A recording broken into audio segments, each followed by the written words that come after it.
Hey Raven, guess what? Can it wait? I'm trying to hang up our new pride flag. I got some news. We're going to be doing a live show at the Pittsburgh Cannabis Festival. I know, we've been talking about it on the pod. Are you going to help me hang this flag? I'm struggling to get it even. Well, we got some new information. That's nice. Now, are you going to help me or not?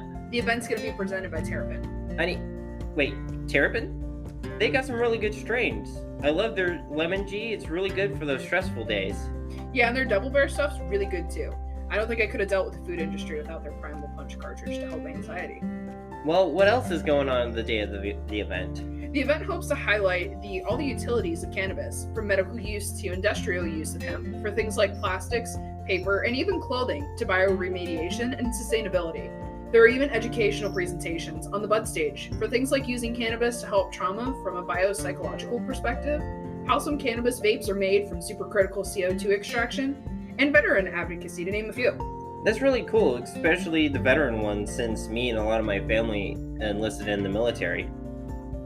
But is it all going to be educational? No, there's going to be some fun with the advocacy to help normalize cannabis. Some bands are going to be playing, such as Truth and Rights, a Pittsburgh local reggae band, Sierra Sellers and Clara Kent, two R&B soul artists, and Manny's going to open for Clara. There's also going to be a pop-up yoga class that people can join in on, guided by Yoga 6 from South Hills, as well as a midday meditation on the solar stage. Wait, are there going to be tables? And what about food? Isn't this a festival?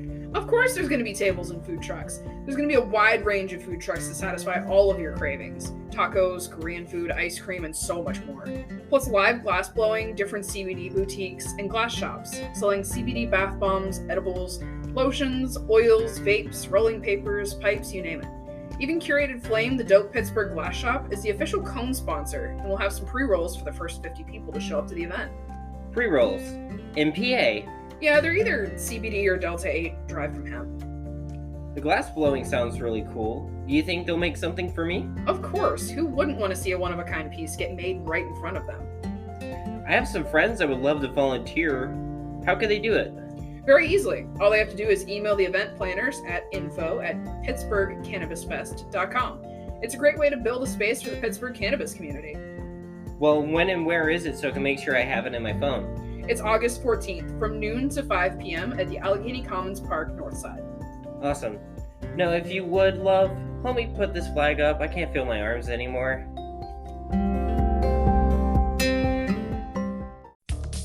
This is Smoking Out the Closet. Now, here are your hosts, Alex and Raven Greer.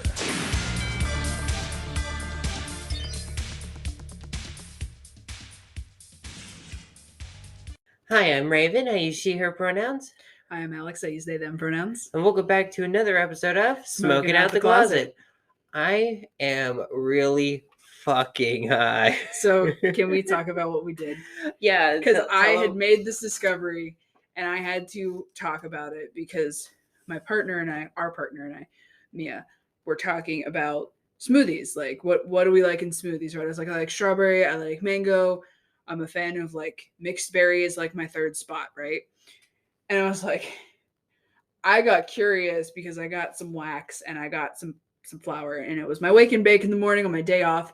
I was having an Alex day, and I put a dollop of Wi-Fi banana wax in the middle of a bowl full of Blue Agave ground flour. And I just called it a smoothie. Unbeknownst to me, a smoothie is actually a fucking slang term for when you do actually mix two different strains together. So I just called it a smoothie because you could put agave in a smoothie. You put bananas in smoothies. Cool, smoothie, right? No, it's an actual thing. But it's really fucking cool. And that is what we were smoking on. Holy hell, are we high. This is amazing. Imagine starting, it was 8:45 in the morning when I lit this bowl up and I felt like this. And I was this stoned at 8:45. No, it was 7:30. That's when I got up really early. It's after I took you to work that day because your knee hurt.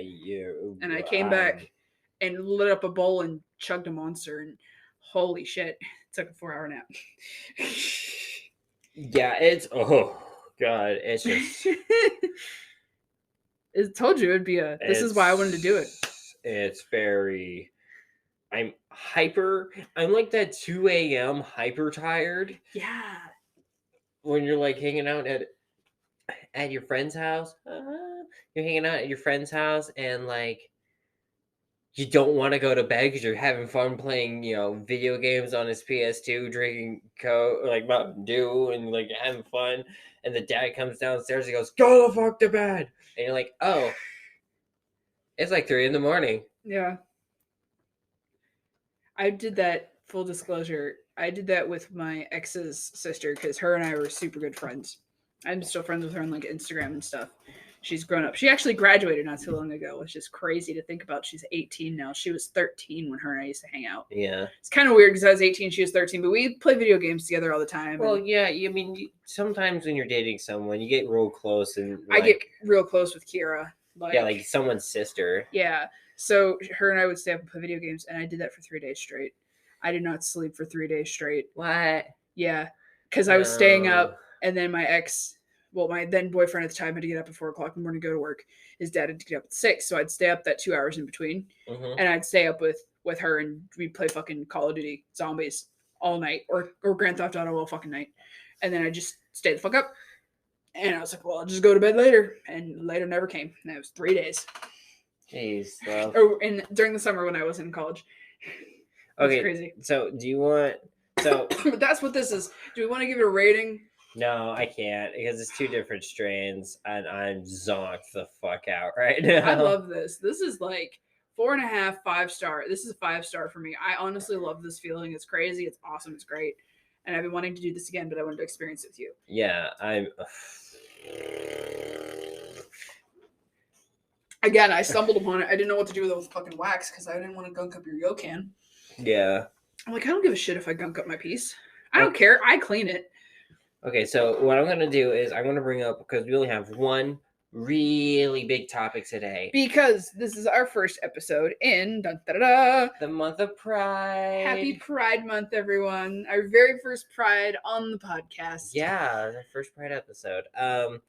But I want to bring up the topic, not actually go over the list, and then we'll do our Skittles. Yeah. Mine was a carryover from last episode because we forgot. So they are right here. So the little disclaimer, we tried getting words. So the title of today's episode is basically the ABCs of Pride. And I tried thinking of like what words you would more often hear on your first Pride. Now, there are words that I missed. Like certain things with like certain subgroups of cultures, like subsections of there was a couple, like I used like 4 or 5 lists to make this list, and I took some stuff out. Like there was one for like a university in LA, and it had like racism, discrimination, ableism. While these things are important, this is a 28-page from what I've already had. It's fucking 14 pages front and back. It's 14 sheets front and back. And you were texting me while you were doing this work. You got so bored. Holy shit, this is a comprehensive list. And while I do note that ableism is an issue, I didn't want to... That was something that like I know people can hear outside of Pride. These are like what I thought was basically the basics. And when you're questioning or something, basically, this list is basically of someone whose son just came out as gay, and they brought their mom to Pride. What words this mom would learn? Yeah, the mom would obviously know what ableism is, or I would hope the mom would know what ableism is. And I just don't. I want to make a disclaimer on that, as I don't want to like note that that's not important. And also, we might have missed some identities and some labels and some terminology. Again, this is a 28-page like list, and there's a lot of terms out there. So I would like you guys to like hit us up with some terms that you like on our Instagram, on our Twitter. Maybe in the Spotify we could do, hey, you can do a comment. Yeah, I'll do a comment thing. What are some of the ones that you think we missed? And we'll pin it underneath the episode so anybody else who comes through can see the ones you add. And we'll do a follow-up on it on the next episode. Yeah. Kind of like things we missed. Can I just say real quick, since we do our shit through Anchor and Spotify, I love how Spotify does that. And Spotify has a ranking system now. They have They a do? rating system for podcasts. Our Cool. friends that are your Skittle. I was looking at it. I'm not quite sure if it still shows up for us though. That would be cool if it does, because if it does, if anybody's on your Spotify right now, if you go to our page, it should be on the left-hand side right underneath the logo that Raven has drawn. If not, hopefully we can get that up there soon. Yeah, that'd be real cool. And like, we're also on Apple Podcasts, so don't forget to rate us there. Like, even if your comments, like anything really helps us to try figuring out what we can improve on. But before we get any further into the ABCs of Pride, let's do our Skittles. Our Skittles. So we'll do yours first, since it was technically supposed to be on last episode and we forgot. Yeah, so my Skittle last episode is Bethany Hillard. I met her at my dispensary that I work at, and we got to talking about Pittsburgh Cannabis Fest, which you heard the plug for at the beginning of this episode. At least I hope you listened to it, not just skip through it. And we were talking about Pittsburgh Cannabis Festival, and she's actually the brand manager for Western Pennsylvania. So she is the one who is like going out to all the dispensaries out here when Terrapin does pop-ups. And she was telling me some great things about Pittsburgh Cannabis Fest and how everybody pretty much is going to be like a sample from everyone in the business through Terrapin. So like the growers, the packagers, the shippers, the people who like, you know, every step of the process along the way for Terrapin is going to be there. People who press oil, people who know about like CO2 extraction. And like it is so cool. They're the big sponsor for Pittsburgh Cannabis Fest. Terrapin is the official sponsor. And Bethany, you are so freaking cool. You talked my ear off, and like I had so much fun looking at all of your merch and stuff that you had. And I gave you our business card. So hopefully you're listening. Hi, shout you out, Bethany. You are my Skittle. I was going to mention you last episode, but I had we gotten on to topic of other things. So yeah, I'm gonna make sure I got back to you. So I wanted to shout out the Smoke to Smoke podcast. They recently kind of like started interacting with us on Instagram. You got buddies on Instagram now. And they were kind of listening to our episodes, and the hosts. I started with the newest episode and kind of just went to the newest one, and then started to the first one. So there's two hosts that are on the show. I don't know if it's just going to be both all the time or what the situation is. But there is Kadabra, and then there is also Abra. So I thought that was really cool. That's so fucking cool. Yeah, I listened to part of the newest episode when I was on my lunch break at work. And how apt I was, at my job at a dispensary listening to this podcast. Like I listen to our podcast sometimes. Yeah. But yeah, it's pretty cool little bite-sized episodes. They're not nearly as long as us.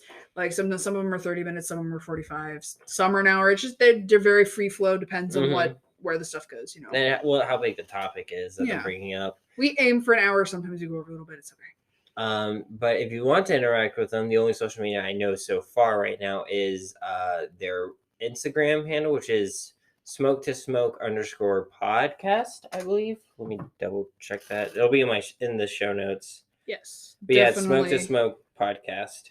Smoke to Smoke podcast. Yeah, they're pretty cool. I was interacting with them a little bit too on our Pride post for the Satanic Temple, and they had commented under one of the things like, I identify as, I was going through the old episodes, I identify as a threat, and I feel that very strongly, and I'm like, you and I are kindred. We need to meet up. I would love to have like you on our podcast. You're also on your podcast. We should totally make this happen. And they did a Pride shout out for us too. Yeah, they did. It was so cool. But yeah, I think, did we talk about on the podcast? Because they know they wanted us to talk about how we got together with Cannabis Fest. Not yet, but we could bring that up because they did ask.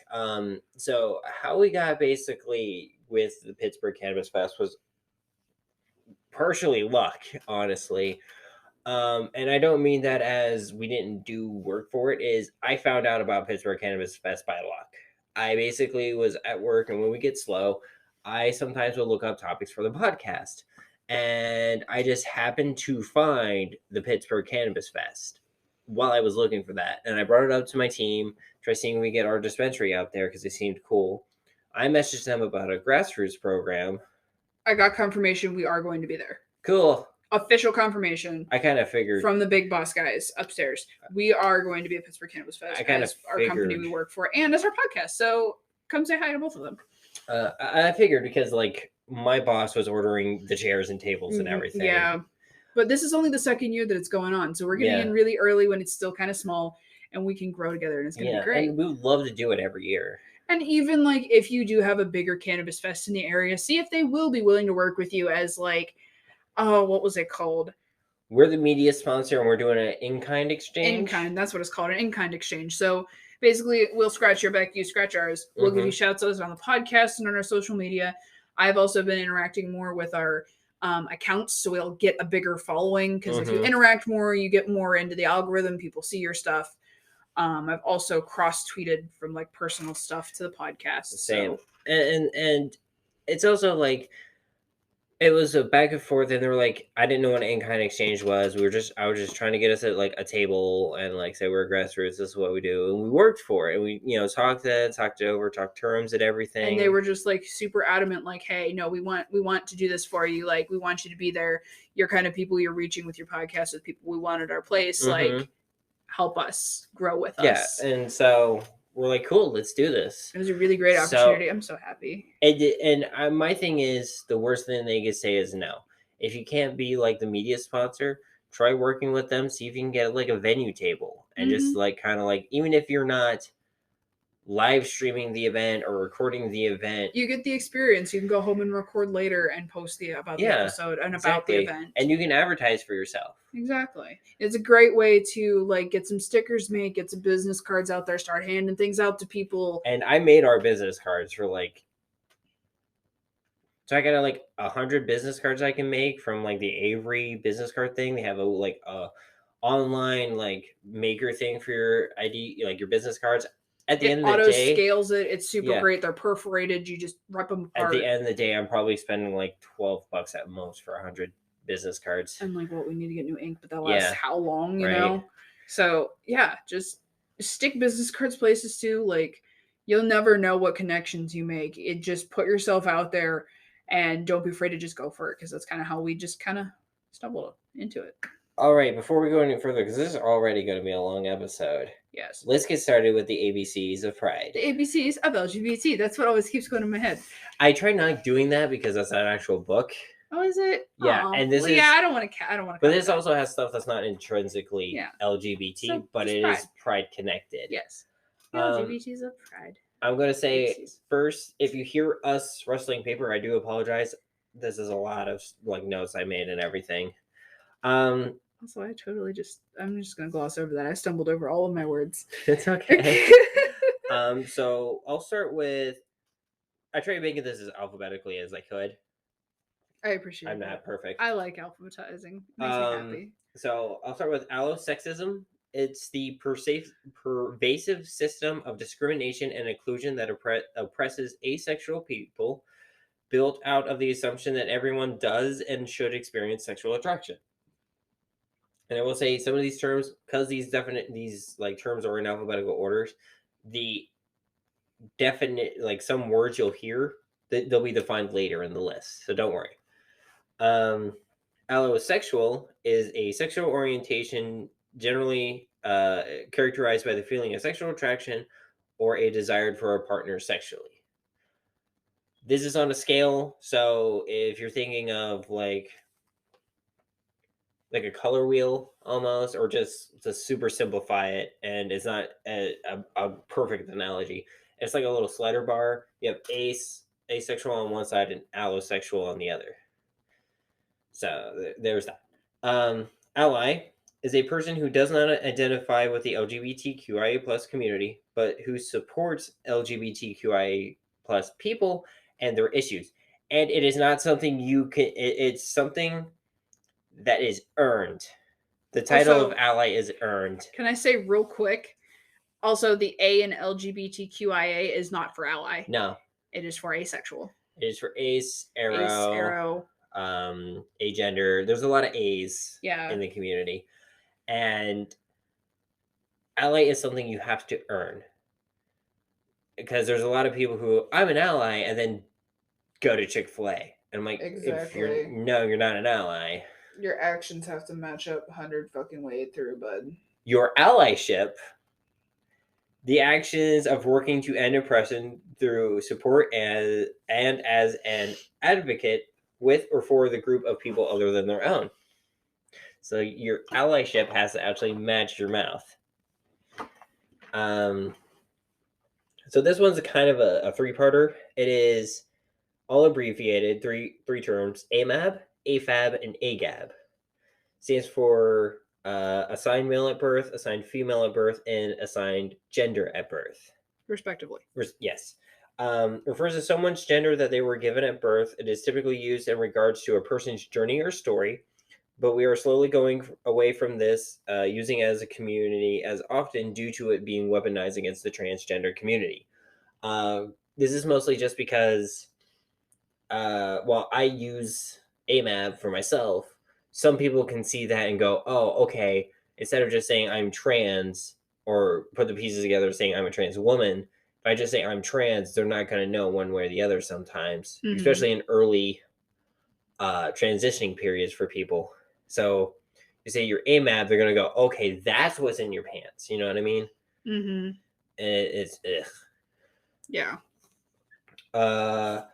Androgyny, a person with a gender that is both masculine or feminine or in between masculine and feminine, also as a gender expression. That's kind of an older term. Some people still identify as being that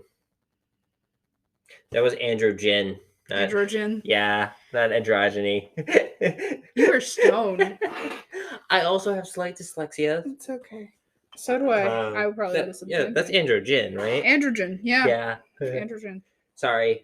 So yeah, androgen is an identity for someone who is. Oh, it's another term for non-binary or a more specific term for some people. Yeah, more specific term for non-binary because non-binary is a very big umbrella. Yeah, there's a lot which of we'll get umbrellas. to in this list, I'm sure. Oh yeah, it's in there. A hope. romantic orientation generally characterized by not feeling romantic attraction or desire for romance. Aromantic people can be satisfied by friendship or other non-romantic relationships. Many aromantic people can also identify with asexual orientations such as asexual, bisexual, etc. Asexual, a broad spectrum of sexual orientations generally characterized by feeling varying degrees of sexual attraction or desire for a partnered sexuality. Asexuality is distinct from celibacy, which is deliberate abstinence from sexual activities despite sexual desire. Some asexual people do have sex and do experience varying levels of sexual attraction. There are many diverse ways of being asexual. A person who does not experience sexual attraction can experience other forms of attractions, such as romantic, physical, and emotional attraction, are all separate aspects of a person's identity. These may or may not correlate with each other. For instance, some people are physically and romantically attracted to women. However, others might be physically attracted to all genders and only emotionally attracted to men. Sorry, that was a mouthful. That was a lot. So aromantic and asexuality are also umbrella terms because there's varying degrees of what that's like underneath. And basically it's you don't have that pull generally for we'll take asexual for example because I just finished that one. You don't have that pull of sexual attraction. Some people do in varying degrees, like there's later in this list Demi, where it's emotionally tied, and some people also people who are on the other side of the spectrum who are hypersexual. Mm-hmm. And that's not saying people who are asexual don't have sex. It's just they don't have a sexual attraction. Some of them do. Some are sex positive. Some are sex repulsed, which is like you just know. Mm-hmm. Going forward, this is why I said ABCs of Pride and not LGBT, because this next one is BDSM. Yeah, BDSM's part of Pride. Bondage and discipline, dominance and submission, sadism and masochism. BDSM refers to a wide spectrum of activities and forms of interpersonal relationships. While not always overtly sexual in nature, these activities and relationships within BDSM contexts are almost always eroticized by participants in some fashion. Many of these practices fall outside of the community-held social norms regarding sexuality and human relationships.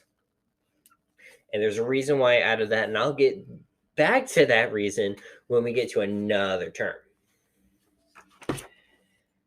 The bear community.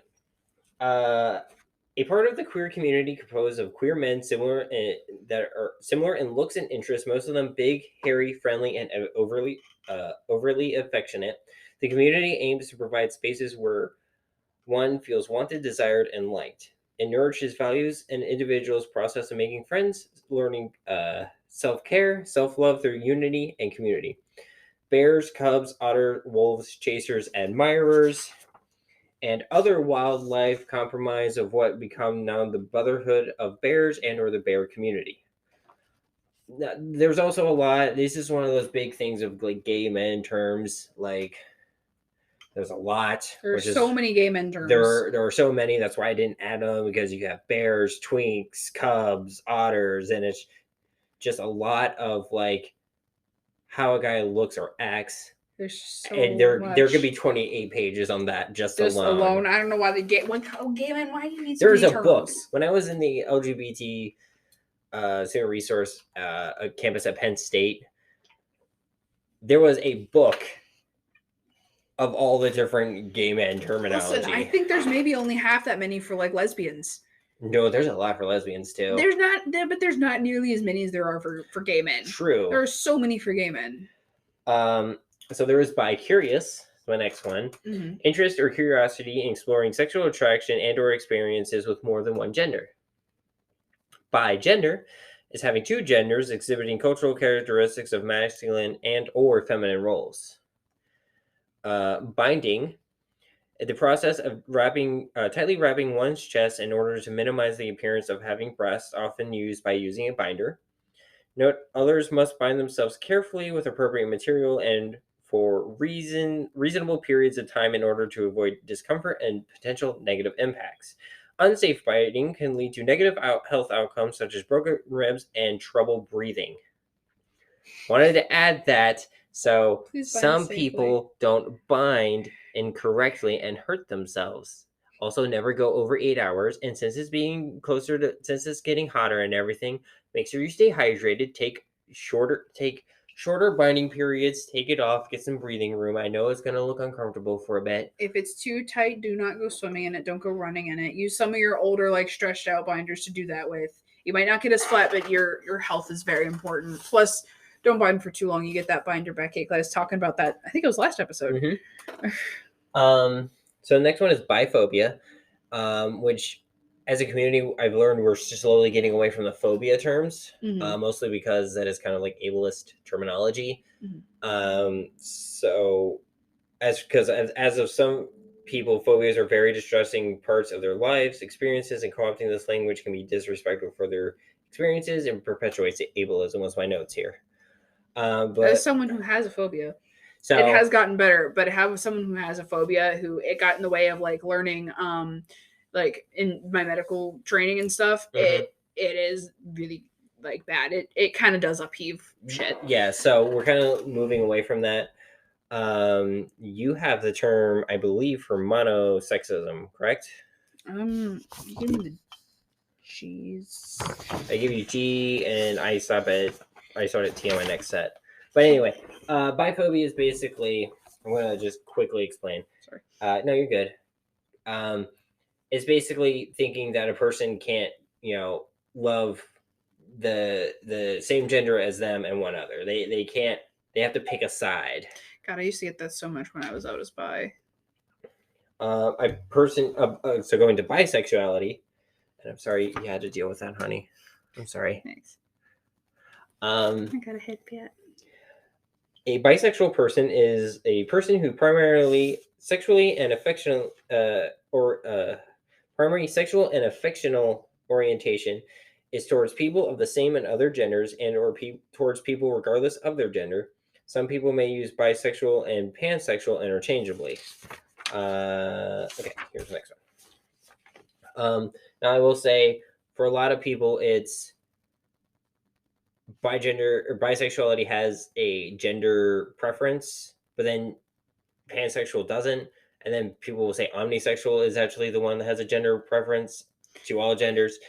Yeah, see, I've always heard pansexual is like gender blind, so you fall in love with the person. Yeah, not it's the, hearts, not parts. Hearts, not parts. And then omnisexual is, or polysexual is you like many genders, or omnisexual is you like all genders. But gender identity does play a part of how you choose to date someone. Yeah. It's weird.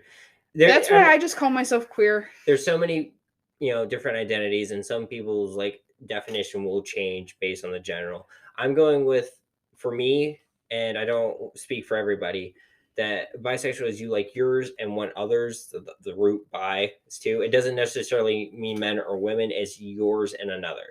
Yeah. And you can note that other is a spectrum. Mm-hmm. So, I mean, you can pick any gender on that spectrum and you like that one. So, I mean, everyone's definition is a little different, but the general consensus is one and more. Mm-hmm. So basically it's like 2+ mathematically, making a math joke there.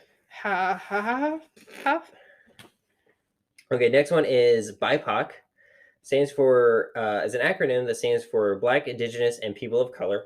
It acknowledges specific historical history, of Black, Latinx, Asian Pacific Islanders, and Native people within the United States without collapsing them into a homogenous category of people of color. There's also Black, BLAQ, or Blaqueer, I think is how you pronounce it, or Black queer. 100%. It's only spelled, but there's only one Q, so like it's queer. Yeah, so queer. If I'm mispronouncing this, I'm very sorry. I literally only seen this spelled. Folks of Black or African descent, and or from the African diaspora. Yeah, diaspora. Who recognize their queerness or LGBTQIA+ identity as a salient identity attached to their Blackness and vice versa. Originally coined by T. Porter. This was actually on that LA University one, so a lot of these I kind of copied and paste. And I just realized how close we are to the break, so we'll be back. We're going to be coming back with binding.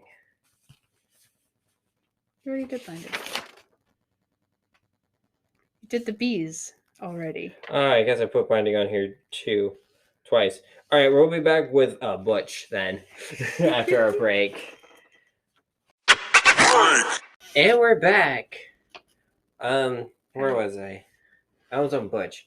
Butch is a gender expression that fits societal definition of masculinity, with air quotes, usually used by queer women and trans people, particularly lesbians. Some consider Butch to be its own gender identity. Chosen family, also known as found family, people who support an LGBTQIA+ person who are not biologically related and whom often fill roles of the biological family member. If a LGBTQIA+ person family is not supportive of them. Cisgender, a gender identity or performance in a gender role that society deems to match the person's assigned sex at birth. The prefix cis means on the side of or not across. Not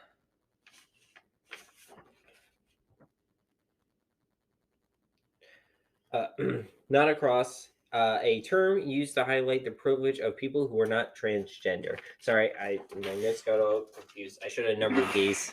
You really should have. You knew you were going to be stoned when you're reading these. Sexism or genderism, the pervasiveness system of discrimination and exclusion founded on the belief that there are and should be only two genders, and that one's gender or more aspects of it are inevitably tied to assigned sex. This system oppresses people whose gender and or gender expression falls outside of the cis normative constructs. Within cis sexism or cisgender people are the dominant group, and trans and gender nonconforming people are the oppressed group. Closeted describes a person who is not open about their sexual orientation or gender identity. A closeted person may be referred to as being in the closet. There are many degrees of being out or closeted. closeted individuals may be out to just themselves, close friends, or their larger network, and not publicly out of their status as an LGBTQIA plus person. That's like saying like you could be there. We're always saying that we're never done being out. You're never done coming out of the closet. Exactly. Because every time you meet a new person, you're generally going to have to tell them You're gonna have if to you're come out. comfortable Yeah. with that, obviously. Explaining things. And so I've been coming out at work a lot recently Yeah. and explaining stuff to people. I was like, ask as many questions as you want. That's Like, who I am. sorry, go ahead. No, that's it. It's just ask as many questions as you want. That's who I am. I am very out and open about that. I am also varying degrees of out. Extremely out at work. Yeah. Extremely out on the podcast. Never told my parents to their fucking face. Even No. though that I know that sperm donor listens to this. And we just don't fucking talk about it. Just like Bruno, just don't fucking talk about him. And nice Disney reference. Thank you. But like it's one of those things. Like I've come out to every job I've worked in. And the interview process, and just kind of like, yeah, this is who I am, and I don't hide that fact. And I followed in your footsteps. Coming out is the next one.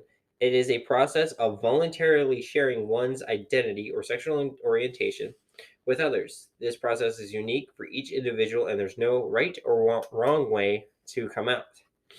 The term coming out has also been broadened to include other pieces of potentially stigmatized personal information. Terms also used to correlate with this action is being out, which means not concealing one's sexual orientation or gender identity. Outing, a term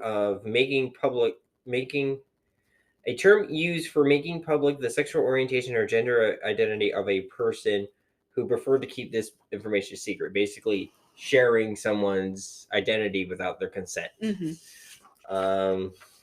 So I added this one.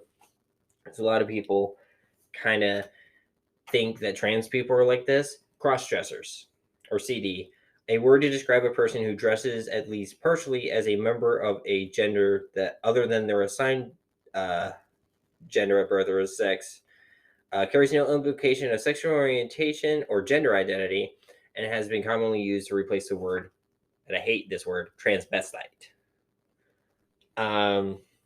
Basically, cross-dressers, like there's like a lot of cisgender lesbian, like butches, would kind of be considered cross-dressers in a way because they wear typically men's clothes. Yeah. Or like there was a lot of like guys who wear women's clothing because they like them and they're more comfortable. They are quote unquote considered cross-dressers, but that kind of gets into a gray area also with that. But I wanted to add that to kind of show the difference of who trans people are and what some people say we are, kind of thing. So I added, hiccups. I added that. Speaking of trans stuff, dead naming occurs when an individual intentionally or not refers to the name of a transgender person or gender expansive individual used at a different time in their life, typically the name they were given when they were born. Avoid this practice as much as you can because it can cause trauma, stress, embarrassment, or even danger. Some people may prefer their birth name, given name, or old name. Like me, I don't mind my legal name, Raylan. I don't like my middle name, but Raven just feels more me. But I still like Raylan too. Me, on the other hand, I hate my it's dead a big name. nasty no-no. Big nasty no-no, gross. I even feel weird like coming across people on Tinder with it, on like reading articles with people with that name. I'm okay with like some weird spellings of the nickname of other things because like things are called that, but I don't like my dead name at all. We just call it redacted. Redacted. Yeah. Demisexual. So next, demiromantic. Alphabetized. Sorry. Demiromantic is a romance-based orientation in which someone feels romantic attraction only to people whom they have deep emotional bonds with. Demiromantics are considered to be part of the aromantic spectrum. Demisexual, in the same breath, is a sexual orientation in which someone feels sexual attraction only to people whom they have very deep emotional bonds with. Most demisexuals feel like sexual attraction rarely compared to the general public, and some have little to no interest in sexual activity. Demisexuals are considered to be part of the asexual spectrum. Sorry, this is a lot, and this might be over an hour, which I'm okay with. I hope you guys are too. But there's just a lot of terms, and I tried making this as narrow as I could, or small as I could, with still having a lot of information. Next is demi boy and demi girl, a person whose gender identity is only partially male for demi boy or partially female, air quotes on these, of the gender spectrum, regardless of their assigned sex at birth. So basically, I had someone describe to me, and like there was a trans Discord I was in, kind of how they felt about being a demi boy, and their answer was basically just boy, but you made it into a LaCroix flavor. It's very watered down. I used to, for a while, before I figured out non-binaries where I fit, I was a demi girl, and I was just like, it's just like it felt like, yeah, it was LaCroix girl. Like, it was very mostly static water, super slight hint of something else. And I'm not saying that to like put down anyone who identifies as a demi boy or demi girl. That was just how someone in that community kind of used as an analogy for me, and I thought it was very funny. But basically, That it's is just fitting, because that's how I felt at the time too. Like, it's just you're almost there, but you don't fully feel like you're an actual boy or you're a girl. You're like close, but not no. You know what I mean? mm-hmm. And again, I don't speak as an expert on any of this. I don't speak. Neither of us do. These are just the general terms and resources we've gotten from like different universities, and have very expansive LGBT resources. The Human Rights Campaign, they have a page for this. NPR had a page. And I think the other one I actually got was from PFLAG. Let's see what's next. Disclosure, a word that some people use to describe the act and process of revealing one's transgender or gender expansive identity to another person in a specific instance. Some find the term offensive, implying they need to disclose something shameful, and prefer the term coming out. Others find coming out offensive and prefer to use the word disclose. Basically, some people find that like I'll use me for example. I say that I'm a trans woman when I'm on dating apps, first and foremost. And that's a double-edged sword, because I find other people who are like-minded, other trans women, gender non-conforming people, non-binary people, trans men, people who are okay with that. But then I get some of these assholes who fetishize me. We call them chasers, who basically just want to have sex with me because I'm a fetish to them. And some people don't tell at first because it's a safety issue, and then they tell them, and unfortunately, it does become a safety issue, like their fear is. And knock on wood, we start getting away from that. Next thing for me is discrimination. Inequitable actions carried out by a member of a dominant group or its representatives against members of marginalized or minoritized groups. Like races, there's so many different forms of discrimination, and it's all over the news. Yeah, and it's all over the news right now. All the isms. Drag king, a person, often a woman, but not necessarily a woman, who appears as a man, generally in reference to an act or performance. However, there are no implications regarding gender identity or expression. Drag queen, a person, often a man, and I say often, and these are both in quotes. Air quotes. And both in quotes. Who appears as a woman, generally in reference to an act or performance. There is no implications regarding gender identity. Now, RuPaul before has been very problematic with that, with RuPaul's Drag Race. But a lot of early drag queens were also trans women. Some were non-binary people. And even today, some of the more famous ones that are going around are non-binary or trans. And there's even there's a term in the drag community called bio queens, when it is a cis woman performing in a drag queen style performance. Mm-hmm. So there's different terminologies, but like literally, it's anybody can do this performance. Yeah, it's an art form.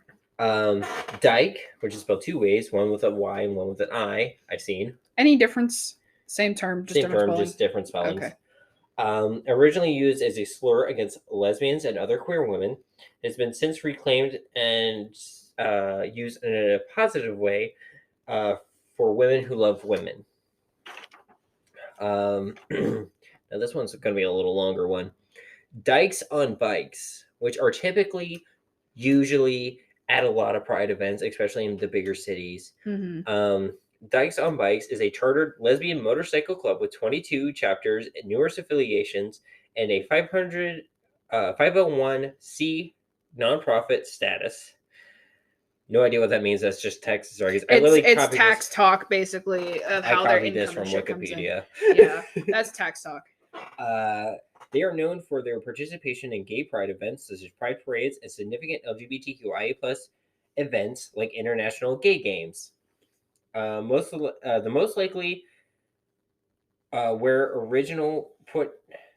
they most likely were originally put at the front of the parade for logistical reasons and have remained as a symbol of LGBTQIA+ pride, defiance, liberation, and empowerment. The contingents are fiercely independent, self-reliant in the DIY and feminist traditions, and have been studied as a social phenomenon as a complex, multi-layered form of consumption-related cultural resistance that raise awareness of social injustice and how do you say that? Discursively. Okay, sorry. I know read good. Oh God, that hurt my soul. I know. That's why I said it like that. I just had to say it like the deep Bayou Southern guy. No. Informs social meanings in everyday life outside the festivals. So I will put a big contingency on Dykes on Bikes. Is I've heard some chapters have been very turfy. Ugh.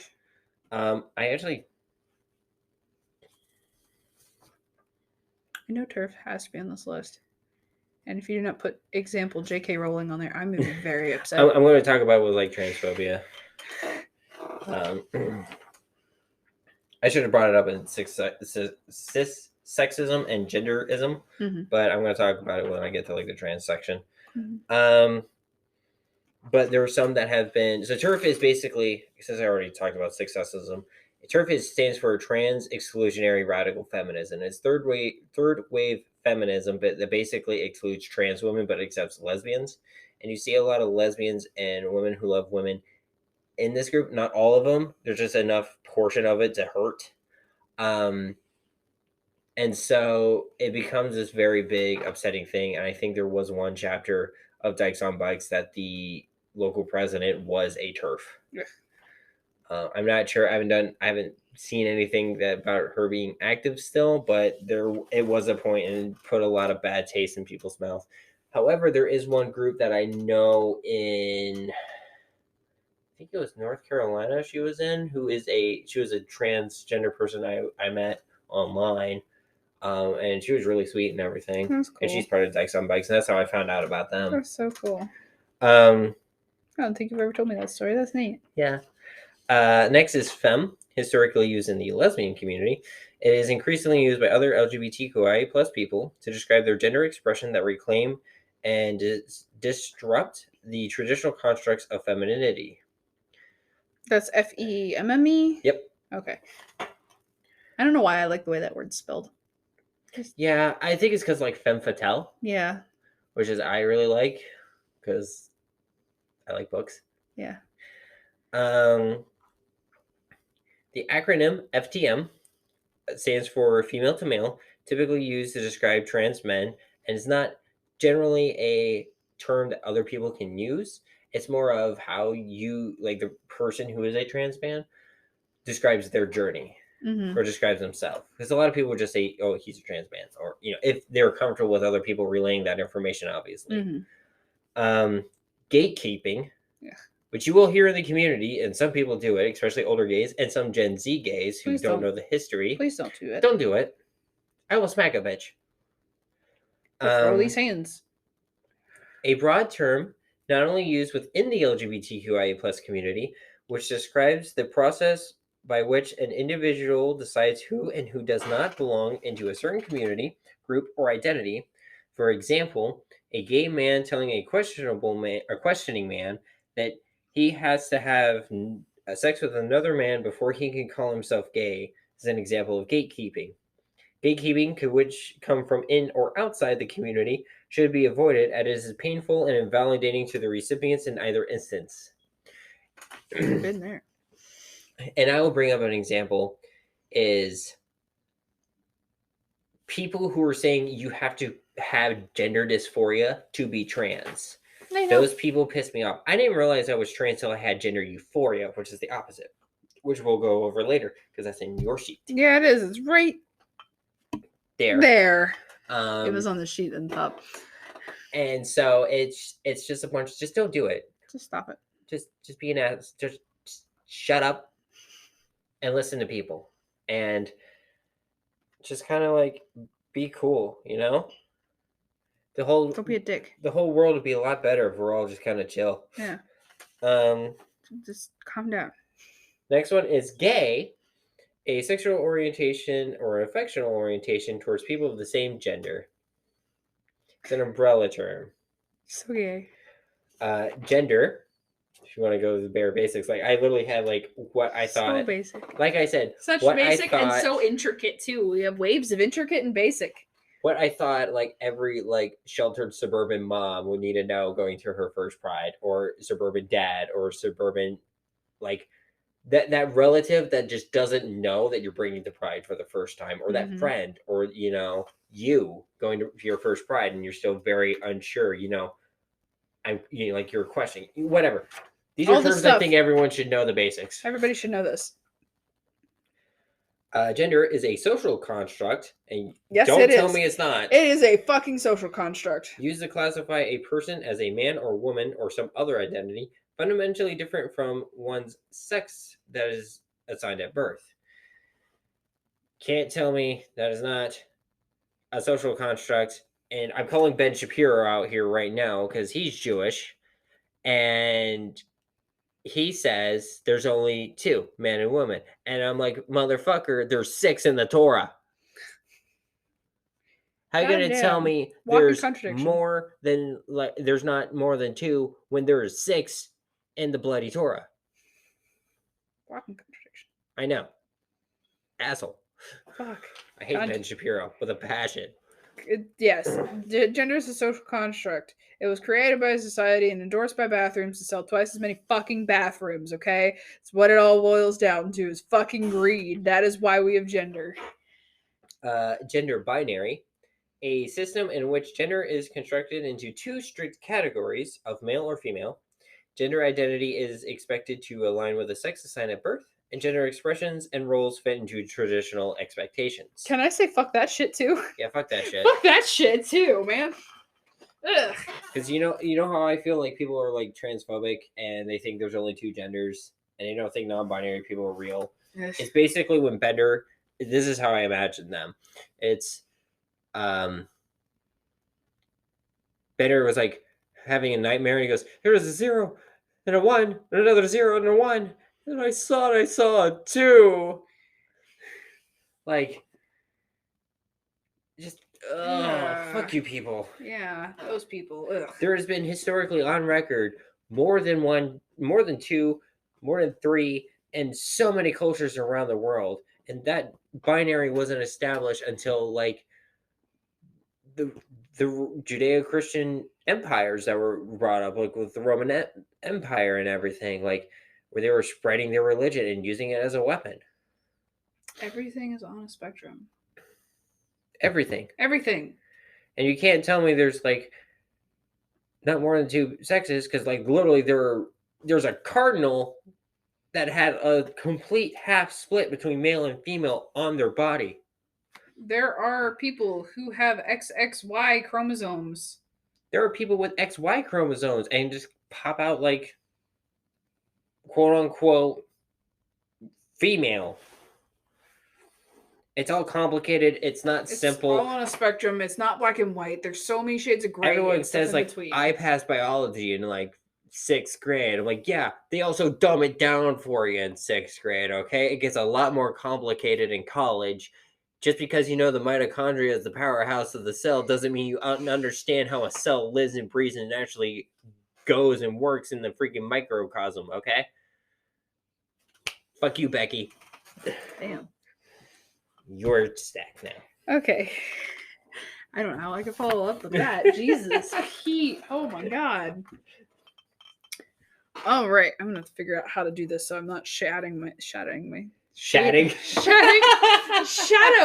myself from the light here. Gender dysphoria, a significant distress caused when a person's assigned birth gender is not the same as the one in which they identify. It is not needed to have someone be transgender. Gender euphoria is the opposite, complete opposite, a significant rush of endorphins and happiness when a person perceives himself as their gender identity. Gender expansive, which I really just like the way that this sounds, an umbrella term used for individuals who broaden their own culture's commonly held definitions of gender, including expectations for its expressions, identities, roles, and or other perceived gender norms. Gender expansive individuals include those who identify as transgender, as well as anyone else whose gender in some way is seen to be broadening the surrounding society's notion of gender. I love the way that sounds. Gender expression. How one expresses oneself in terms of dress and or behaviors. Society and people that make up society characterize these expressions as, quote, masculine, quote, feminine, or, quote, androgynous. Individuals may embody their gender in a multitude of ways and have a term beyond these to name their gender expression, quote, S's, expressions. See, there's some of these that I actually wrote myself, and I can't remember if that was one or not. I can't remember. I have no idea. I didn't know you wrote some of these yourself, but like... I don't think I actually wrote that one. I did write gender euphoria. Yeah. Because I couldn't find that. Interesting. That's interesting you couldn't find that. Right? I mean, that's something a lot of people can't find. God, dark humor. Anyway, keep going. I can keep going here. Gender fluid, with a space and sometimes without a space and sometimes with a capital F. And sometimes with a hyphen. And sometimes with a hyphen. I've seen it typed a lot of ways. A person whose gender identification and presentation shifts, whether within or outside of societal gender-based expectations, being fluid in motion between two or more genders. Gender identity, a sense of oneself as trans, genderqueer, woman, man, or some other identity, which may or may not correspond with the sex and gender one is assigned at birth. Genderism, or cissexism, is the belief that there should be only two genders. Did we already... Cisgender, I did cissexism. That's the same thing as I did earlier. Oh, did you duplicate it? No, that was part of the list from the LA University. Oh. So should I reread this one? No, you don't have to. Okay. It sounded very repetitive. I didn't know if I was just stoned or what. Just say genderism is the same as sexism, which is the same as transphobia. Yeah. Gender outlaw. God, I feel like cowboys, like non-binary cowboys. Gender outlaw, a person who refuses to be defined by conventional definitions of male and female. I like that a lot. It's really cool. It's noted who coined the term. By Kate Bornstein. Which I know that name, but I can't remember where I know that name from. I really like that term. Gender neutral, not gendered, can refer to language, including pronouns or salutations, titles. See gender neutral salutations or titles. Spaces like bathrooms or other aspects of society like colors and occupations. Gender neutral is not a term to describe people. See gender expansive. A person who experiences no gender may be agender. See agender, the definition we talked about earlier. Or neurosis? Neurosis? Neutrosis. I don't know how to pronounce that. Did I actually accidentally delete agender? Did you? I think I did. You deleted agender. Okay, so How dare you? I will bring that up real quick. Wow. I am so sorry about that. Agender is essentially someone who says they don't have a gender. They're just them. They're who they are, and they're just like. There's a lot of memes on TikTok that's going around and basically being like, "Oh no, my gender, you broke it." I know. So What a shame. it- Movar. You described me. Yeah. Navar. But yeah, it's someone who gender identity is basically Eh. not available, and Nope. /a. Don't care. Also gender neutral. That was also one thing I did copy from one of the websites. You can identify as gender neutral. Don't let anyone tell you can't. It's just typically in a language sense when we say Something is gender neutral. we're making it like the bathrooms or like terminology. Yeah, it's usually used for things, not people, generally speaking. generally, But I but mean, you- if you want to adopt it, go for it. Gender non-conforming, also abbreviated as GNC. I can only think of like the health food store. Yeah. Adjective for people who do not subscribe to societal expectations of atypical gender expression or roles. The term is more commonly used to refer to gender expression, how one behaves, acts, and presents themselves to others, as opposed to gender identity, one's internal sense of self. Genderqueer, a person whose gender identity and or gender expression falls outside of the dominant social norm for their assigned sex, is beyond genders, or is some combination of them. Gender roles, the strict set of societal beliefs that dictate the so-called acceptable behaviors for people of different genders, usually binary in nature. Many people find those to be restrictive and harmful, and they reinforce the gender binary. See gender binary. I did that page. Yep. There you go. Gender unicorn or genderbread person? Interesting. I've never heard these before. You've seen them. I showed it to you before. It's that little scale picture thing we drew on, remember? Scale picture thing. Yeah, read the definition and I'll bring up the picture. Okay. A commonly used model to explain various aspects of one's identity, including assigned gender at birth, gender identity, gender expression, physical attraction, and romantic attraction. They illustrate how, with the exception of assigned gender at birth, these different aspects of identity exist on our spectrums. No, I don't remember those. The gender unicorn. Oh, I don't remember those. I want to do one now. I think we did the genderbread man. Interesting. We might have. Those are like real early in like you questioning your gender. Damn. Yeah, I think we did. Now that I remember it. Wow, that was forever ago. Holy shit. Feels like forever ago. Gender variant. A person who varies from the expected characteristics of their assigned gender. Oh, some of these are in different font. No, they're all in the same font. They're just different colored. This is a different font than that. Oh, that's the only one I didn't fix. Gray sexual is completely different font. Someone who occasionally experiences sexual attraction, but usually does not. It covers a kind of gray space between asexuality and sexual identity. Hetero-flexible, a straight person who is most often attracted to people of a different gender from themselves, but sometimes experience attraction to people of the same gender as themselves. Is distinct from bisexuality, and the term can have negative connotations of experimentation or indecision. See bi-curious. Essentially, the way some people described it is they're straight, but there could always be that potential for one person that is their same gender. Yeah. That they would actually fall in love for. Yeah. Uh-oh. Heteronormativity. That is a white card in Cards Against Humanity. Yes. By the way, attitudes and behaviors that incorrectly assume gender is binary, ignoring genders besides women and men, and that people should and will align with conventional expectations of society for gender identity, because why the fuck would we do that? Gender expression, and sexual and romantic attraction. For example, someone who is assigned female at birth is expected to have a body that is considered, quote, female by the dominant culture, identify as girl or woman, act feminine and fulfill the roles associated with girls and or women, and lastly, be romantically and sexually attracted to men. That was sorry. word vomit for the definition, and it makes me want to vomit. It does. It makes me want to vomit so fucking bad. Heteronormativity just... God, gross. Heterosexism. The assumption that all people are or should be heterosexual. Also, disgusting notion. Heterosexism excludes the needs, concerns, and life experiences of lesbian, gay, bisexual, and queer people. You missed the Oxford comma there, love. Again, I didn't make some of these. Okay, I that's literally understandable. copy and paste most of these from my sources. Well, I'm so sorry. That trips me up when I don't see it there. If I wrote it, obviously you would see the Oxford comma. While it gives advantages to heterosexual people, it is often a subtle form of oppression which reinforces realities of silence and erasure. Erasure. Sorry.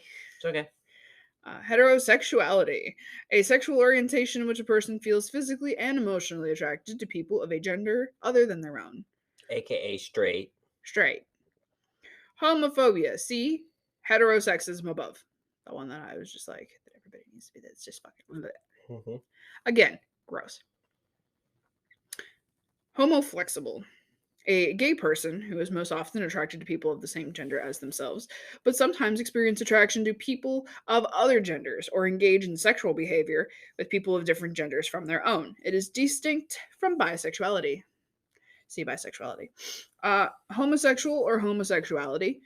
An outdated term to describe a sexual orientation in which a person feels physically and or emotionally attracted to people of the same gender. Historically, it was a term used to pathologize gay and lesbian people. HRT refers to hormone replacement therapy, in which transgender people use medications to increase and decrease certain levels of hormones to medically transition. Hyperfemininity, the term for the exaggeration of stereotypically female behavior based on so-called gender roles. See gender roles. Hyperfeminine behavior is often expected of trans women in order to be seen as, quote, real women. And you would see a lot of hyperfemininity in drag queen performances, I will say. Yes. So if you want to know what hyperfemininity looks like, look at drag queens. Watch a drag show. Hypermasculinity, a term for the exaggeration of stereotypically male behavior based on so-called gender roles. See gender roles again. Hypermasculine behavior is also often expected of trans men in order to be seen as, quote, real men. Heterosexual men may be displayed as hypermasculine behaviors to, quote, prove that they are not gay, even though gay men have many understandings of their own masculinity. Identity is how someone sees themselves or their gender. Intersex, an umbrella term to describe a wide range of natural body variations that do not fit neatly into the conventional definitions of male or female. Intersex variations may include, but are not limited to, variations in chromosome compositions, hormone concentrations, my brain did not concentrate on that word, and external and internal characteristics. Many visibly intersex people are mutilated in infancy and early childhood by doctors to make the individual's sex characteristics conform to society's idea of what normal bodies should look like. Whoever the fuck say what's normal is too. Mm-hmm. Intersex people are relatively common, although society's denial of their existence has allowed very little room for intersex issues to be discussed publicly. Hermaphrodite is an outdated and inaccurate term that has been used to describe intersex people in the past. And I kept that in there for people who are older to kind of understand. Some of these will actually state the older terms, and I kept them in there so older folks know, hey, there was this study back before and people were saying this, but this is what it is now, and this is more research has gone into something, and now we're saying this because that is a fucking derogatory term, essentially. Mm-hmm. Kink, also kinky and kinkiness, most commonly referred to as unconventional sexual practices from which people derive varying forms of pleasure and consensually play out various forms of desires, fantasies, and scenes. So I kept BDSM and kink in these lists mostly because a lot of people argue, and we'll go on over this in a future episode, if kink belongs in Pride. And our answer is yes, because the first Pride marches and the riots and everything were about sexual liberation, and it wasn't just gays, and a lot of it was, but a lot of it was also their friends in the kink communities, in the BDSM communities, in the leather communities, and it was about sexual liberation because we were oppressed sexually and weren't allowed to express ourselves as free sexual beings. So, the next time someone goes to a corporate pride and tells you can't wear your leather chest harness, tell them go fuck themselves. Mm-hmm. Because kink belongs at pride. Fuck does. corporate pride. Yes. Latinx is a non-gender specific way of referring to people of Latin American descent. The term Latinx, unlike terms such as Latino or Latino or Latina, and Latinat, is that how you say that? Mhm. Latin and the at symbol, does not assume gender binary, includes non-binary folks. Leather community, a community which encompasses those who enjoy sexual activities involving leather, including leather uniforms or cowboy outfits, and is related to similar fetish-based communities such as sadomasochism, bondage and domination, and rubber. Although the leather community is often associated with the queer community, it is not a gay-only community. Lesbian, usually a woman whose primary sexual and affectional orientation is towards people of the same gender. However, some non-binary people also identify as lesbians, often because they have some connection to womanhood and are primarily attached to women. See also non-binary below. I've also heard that lesbian can also encompass people who are not men, who like people who are not men. Mhm. I just kind of wanted to throw that in there too. LGBT, abbreviation for lesbian, gay, bisexual, and transgender, an umbrella term that is often used to refer to the community as a whole. Our center uses LGBTQIA as intentionally and to include the awareness of queer, intersex, and asexual communities, as well as a myriad of other communities under our umbrella. And with the plus, it's just whatever's beyond that included. And some people call it, like, we've jokingly named ourselves the Alphabet Mafia. Alphabet Mafia, Alphabet Soup, Lebetica, the religious of like, I'm Lebetican, the thing on like TikTok. Mhm. There are so many like There's another cute names. variant for it too in the list later. Okay. LGBTQIA allyship. The practice of confronting heterosexism, sexism, genderism, allosexism, and monosexism in oneself and others out of self-interest and a concern for the well-being of lesbian, gay, bisexual, transgender, queer, intersex, and asexual people is founded on the understanding that dismantling heterosexism, monosexism, trans oppression, trans misogyny, cissexism, and allosexism is a social justice issue. He's chasing his tail. Oh my gosh, our cat is so strange. This is the second time tonight he's done that. It's like the fourth time today he's done that. Lifestyle, a previously used and offensive term to describe LGBTQ plus people's sexual orientation and gender expression identity as a, quote, choice. Lived experience, to value the personal experiences of individuals as much as quantitative data. For example, believing narratives of discrimination. My brain just tripped over itself. We're high doing this. For example, believing narratives of discrimination against LGBTQ plus people persisting even if they counter large narratives of acceptance. The concept of lived experience is as criterion on meanings was coined by Patricia Hill Collins. I am so sorry I stumbled through that. It's okay. Look, everyone knows we're a gay stoner podcast. Like, we're gonna trip on words when we're gonked out over gourds. Hell, I do this sober sometimes too. Yeah, I mean, public speaking's hard. Yeah. Masculine of center, MOC, a term coined by B. Cole of the Brown Boy Project to describe folks including lesbian, queer, woman, and woman, spelled WOMYN, and trans folk who lean towards the masculine side of the gender spectrum. They can include a wide range of identities such as butch, stud, aggressive /AG, dom, macho, tomboy, transmasculine, etc. Misgendering, attributing a gender to someone that is incorrect and does not align with their gender identity, can occur when using pronouns in gendered language, i.e., hello ladies, hey guys, or assigning genders to people without knowing how they identify. Well, since we're all women in this room, we understand. Mm-hmm. All of that bad shit that you just don't do it. You know, the asshole moves. The asshole things. Don't fucking do them. And it's one thing to do it and not realize it. It's another thing when you've been told about it and you still do it intentionally. You're the asshole in the group. Mm-hmm. Is that misogynoir? Misogynoir? Yes. I like that. I like the way it kind of flows. I don't know. Misogynoir, a term coined by queer black feminist Moya Bailey to describe misogyny directed towards black women, where race and gender both play roles in bias. MLM, an abbreviation for men who love men, which includes gay men as well as men who are attracted to men and people people of other genders. MTF, an acronym for male to female, typically used to describe transgender women. Monogamy, having only one intimate partner at one time, also known as serial monogamy, since, quote, true monogamy refers to the practice of having only one partner for life. Some animal species practice this. Monosexism, the belief in systematic privileging of monosexuality as superior, and the systematic oppression of non-monosexuality. I.e., what was biophobia. Yes. I've never heard of some of these terms. Yeah, neither have I, and that's why I thought it'd be cool to add them, because like our language is evolving, and I'm a little further away than I thought.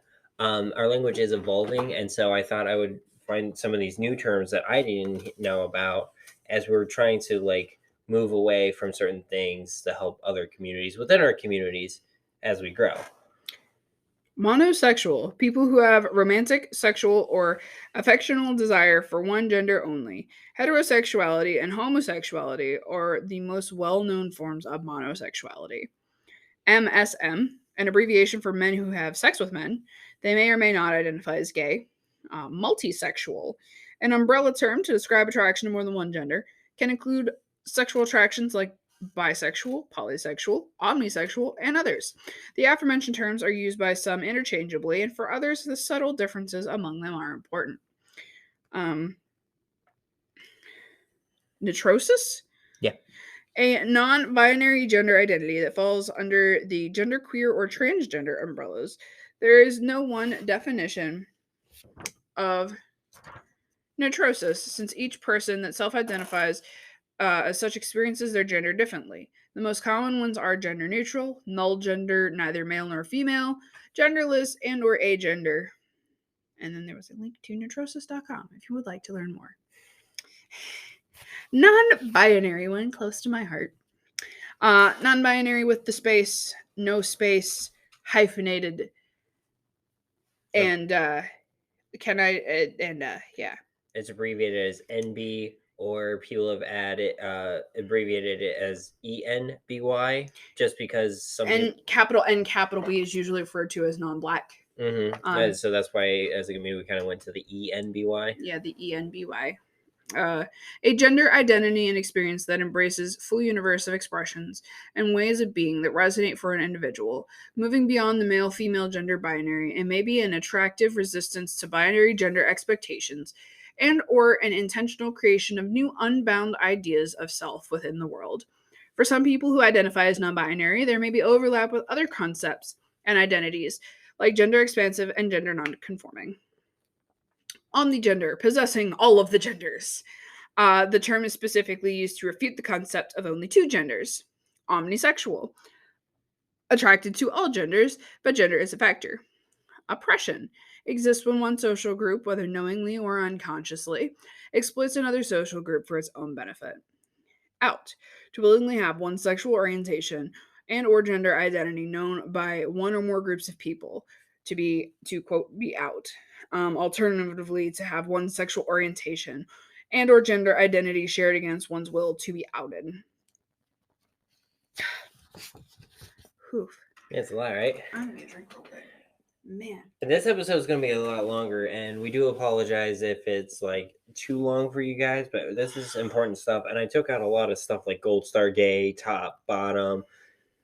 These are more, I feel like, the more that everybody should know, and the Gold Star Gay is kind of like a nuanced thing. Yeah, that is a very nuanced thing.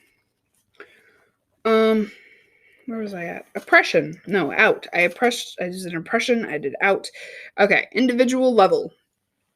A person's beliefs or behaviors that consciously or subconsciously work to perpetuate actions and attitudes of oppression. See internalized oppression. Institutional level. Institutions such as family, government, industry, education, and religion have policies and procedures that can promote systems of oppression. Societal or cultural level, community norms that perpetuate implicit and explicit values that bind institutions and individuals. Social norms on what is valued, accepted, or desired give the individual and institutional levels the justification for systematic oppression. Before we go on to the next one, I just want to make sure people know like these are technically in alphabetical order. These are just the different levels of oppression. Okay. That's why there's like I's randomly after O. Okay, they're just different examples of the oppression. So it goes oppression and then the different systems. Okay, cool. It's a definition within a definition. Definitionception.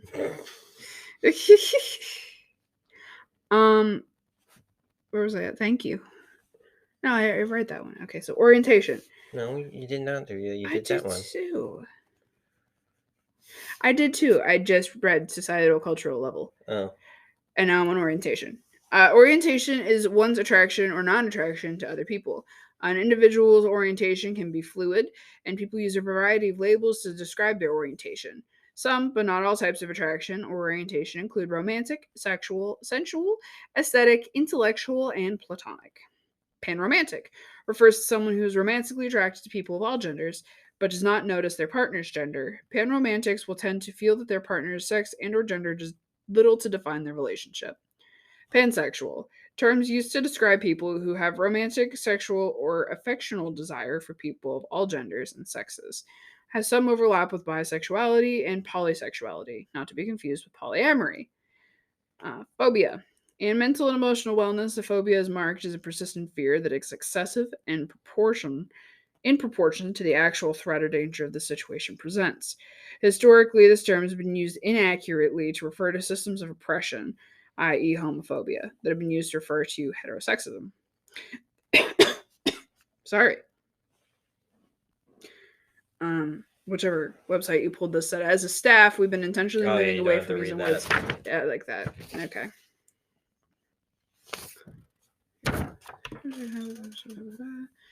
Okay, polyamory. Another one close to my heart. Polyamory denotes consensually being in or open to multiple loving relationships at the same time. Some polyamorous or polyamorous people consider polyam to be a relationship orientation, sometimes used as an umbrella term for all forms of ethical, consensual, and loving non-monogamy. Polygender or pangender exhibiting is what I was trying to go for there. Exhibiting characteristics of multiple genders, deliberately refuting the concept of only two genders. Polysexual, people who have romantic, sexual, or affectional desires for more than one gender, not to be confused with polyamory, as seen above. Some overlap with bisexuality and pansexuality. Positive, shorthand for being HIV positive. In context, I'm positive is a disclosure of a person's HIV status. It's never appropriate to share a person's HIV status without their explicit consent. Refrain from discussing one's HIV status unless they bring up the topic. Pre, post, or non-operative or -op. The term used to describe surgery status for a transgender person. Pre-op means that they have not had gender-affirming surgery. See gender-affirming surgery for the definition. And may or may not plan to. Post-op means that an individual has had gender-affirming surgery. Non-op means a person does not plan to have gender-affirming surgery. And the choice to have gender-affirming surgery is highly personal and does not affect the validity of a person's gender identity. Refrain from discussing a trans person's surgical history in the future unless they bring up the topic. I will say that was one thing I did cut to, is gender affirming surgery. Basically what that is shortly is surgery to help a trans person get the body that they want. Mm-hmm. And I time crunch. Preference. A preference is a specific set of desires people have in romantic, emotional, or sexual partners. People's sexual orientations are not preferences, but they can have preferences, example, having a type in the people that they become involved with. Preferences can be logistical, lives within a certain distance, not looking for a relationship, and interest-based, likes to stay in, enjoys long walks on the beach, likes pina coladas and getting caught in the rain, stuff like that.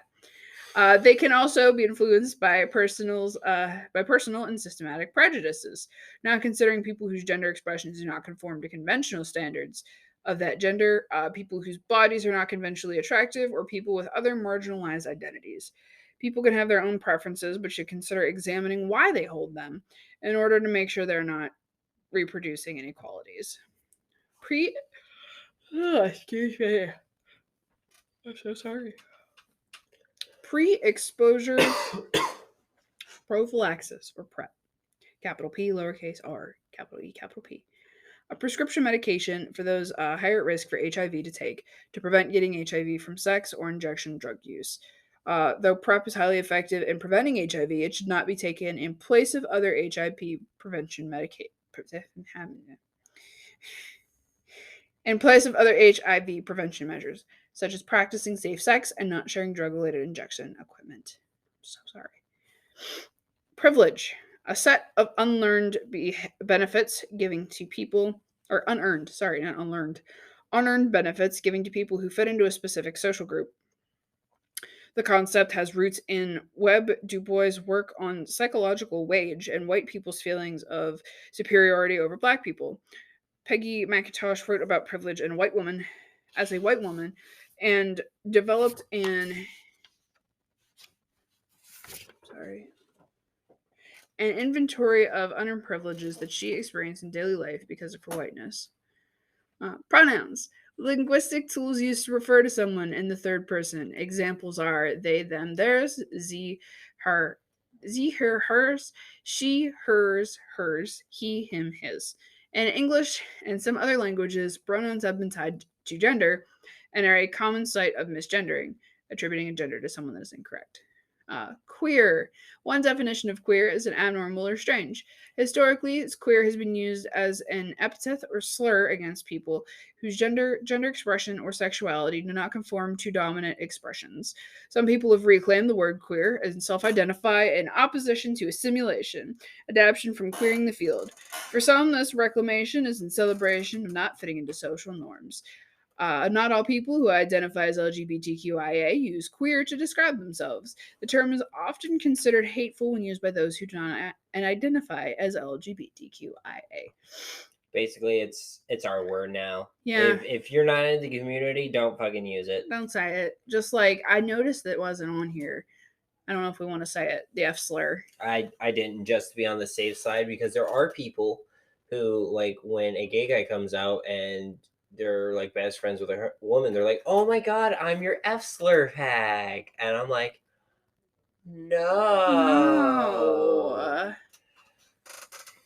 No, I did not know that was a thing. That's yeah. So I avoided that to be on the safe side because that's got a lot more trauma history behind it. Yeah, it does.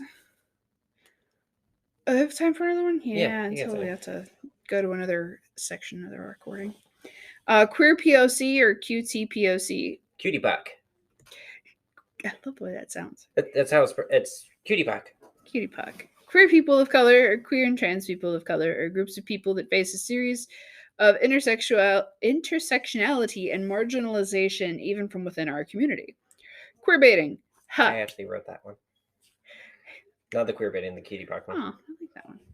Queer baiting, a marketing technique in which media creators or executives allude to the presence of LGBTQ plus characters or relationships within their content, but fail to include actual representation as to not lose non-LGBTQ plus viewers. Questioning, the process of exploring one's own gender identity, gender expression, and or sexual orientation. Some people may also use this term to name their identity within the LGBTQIA community. Rainbow capitalism. Corporations that slap a pride sticker on their logo but don't support the community.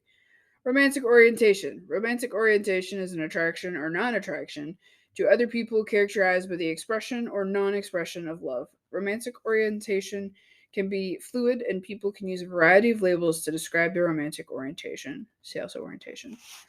Sapphic, drawn from the Greek lesbian poet Sappho's name, a term used to refer to lesbian, bisexual, pansexual, or otherwise same-gender loving.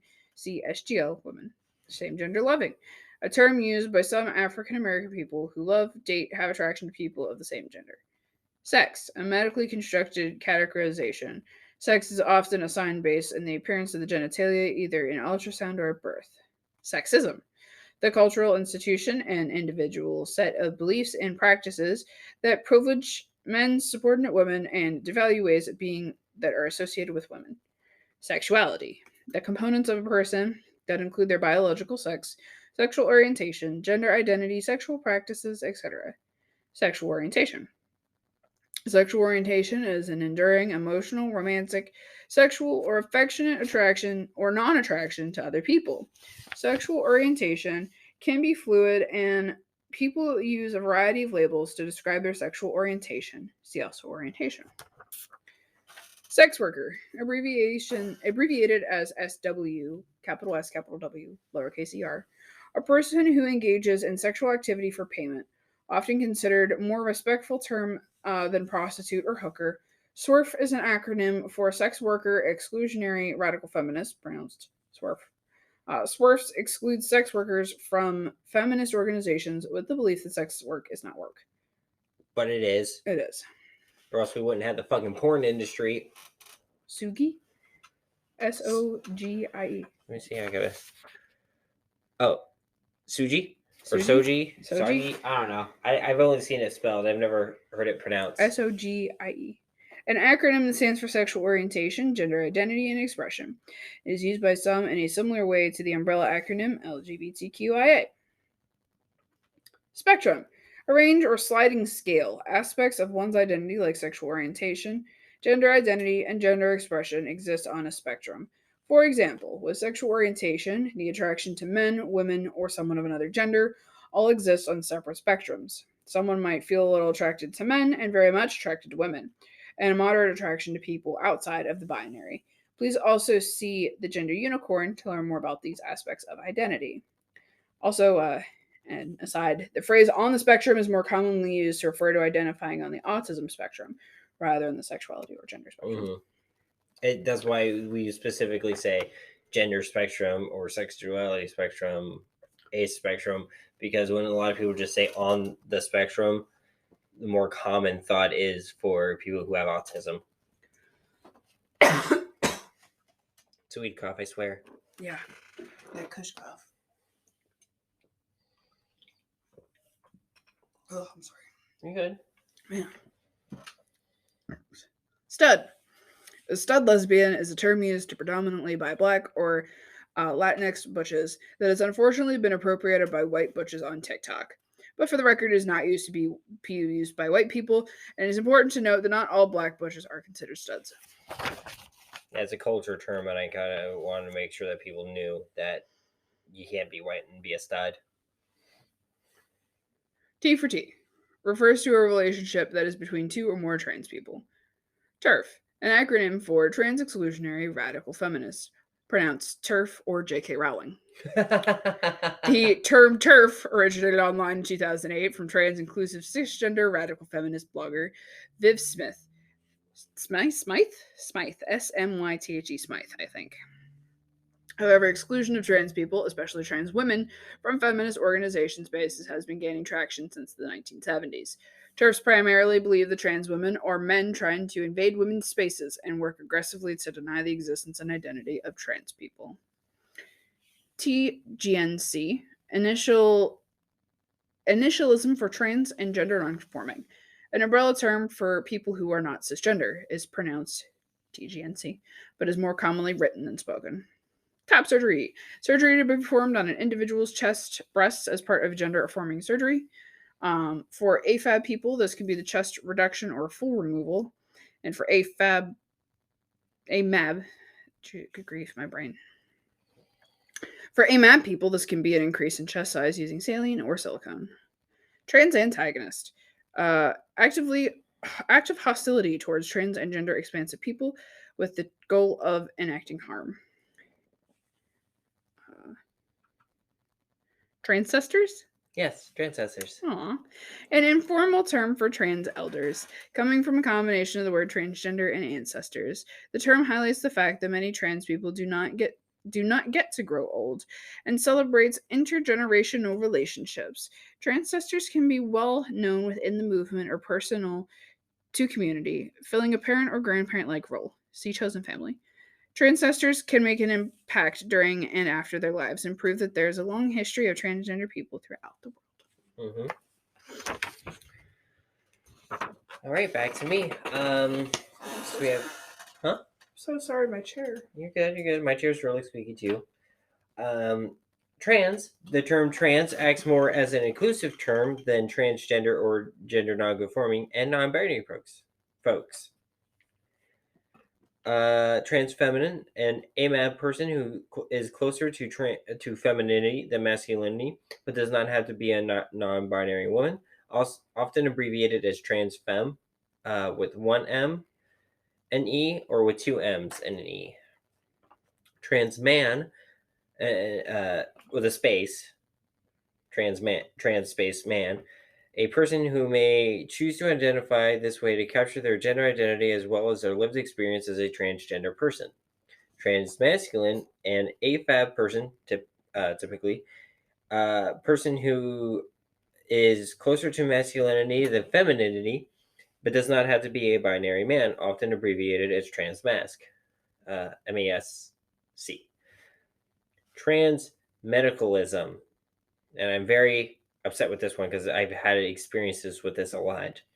Also known as true scum, because they fucking suck and they're scum.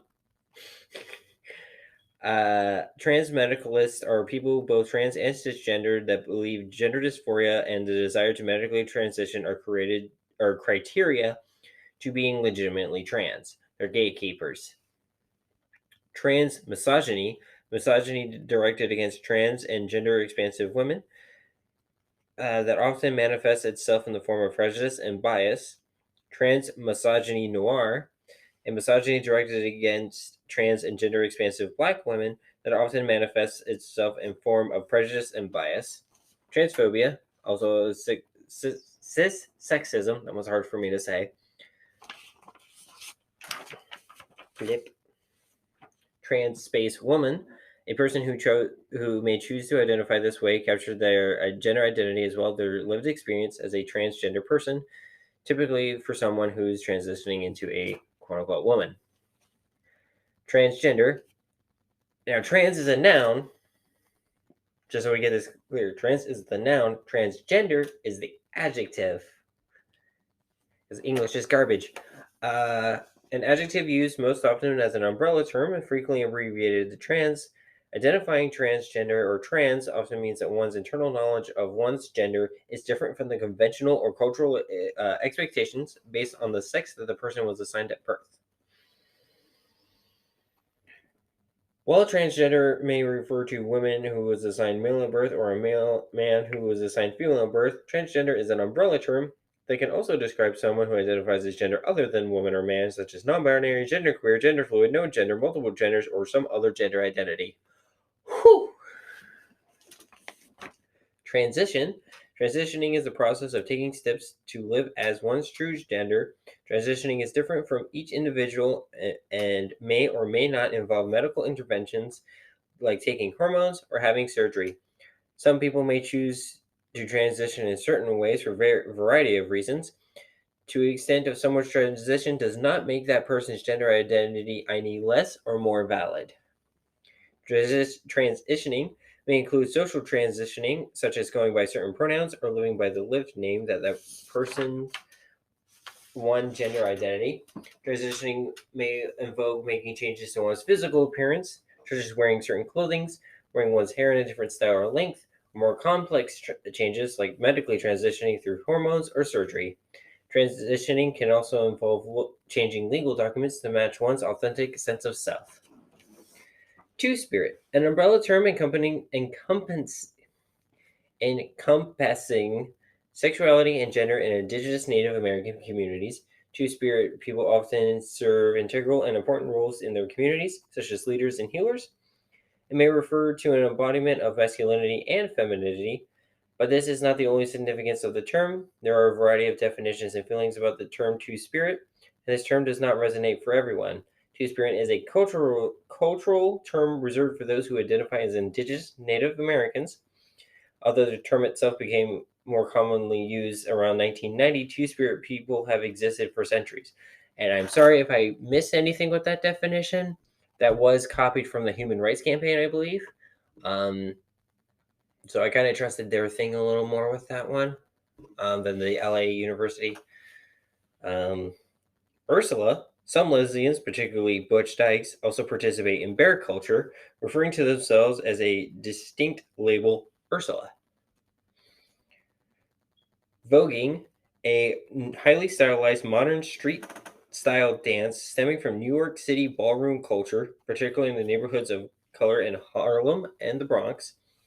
In the late 1980s, Vogue was created and became nurtured by Black and Latinx LGBTQIA+ people, inspired by ancient Egyptian hieroglyphs as well as poses found in Vogue magazines.